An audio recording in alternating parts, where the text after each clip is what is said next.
They met in Peking, Beijing, China in 1940. She was a vivacious young American teacher returning to the Christian mission where she'd been born. He was a Czech Jewish doctor who'd fled the Nazis and taken refuge in China.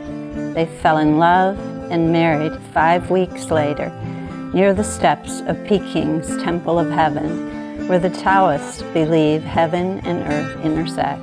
They were Ruth and Oswald Valdik Holzer. They were my parents. I moved here in 1982. I lived in Atlanta for 10 years, and so I came back to Florida and was very happy to be here.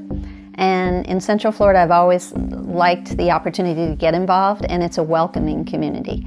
So that has allowed me to serve on boards that I might otherwise had to wait years in other communities to do. It's very open. I also was able to chair some events that were exciting, particularly to my father because he loved soccer, and I ended up being the chairwoman for 6 years, volunteered for World Cup Orlando, 1994, FIFA's first World Cup in the US.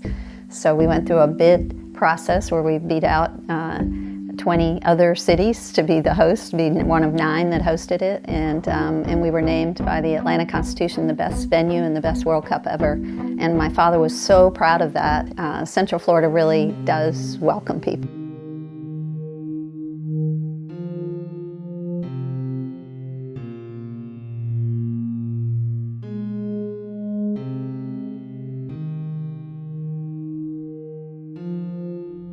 Well, for the last 10 years that I've been writing, I've kind of lived in the 1930s and the early 1940s. So I've really studied what unfolded and how it unfolded, particularly through Nazi Germany.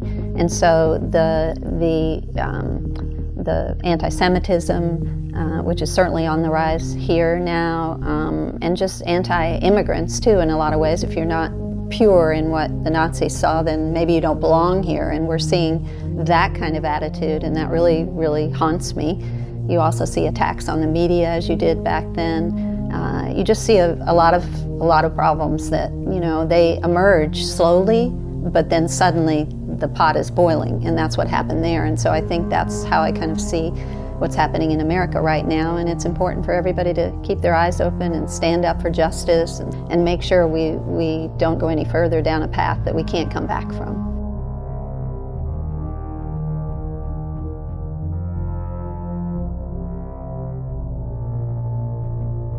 I came in '82 and never really felt like this wasn't home. It was right away home. It felt great. I love the diversity of this community. I love the welcoming arms that it has, and I think, you know, that's made it a special thing that I could raise my family here.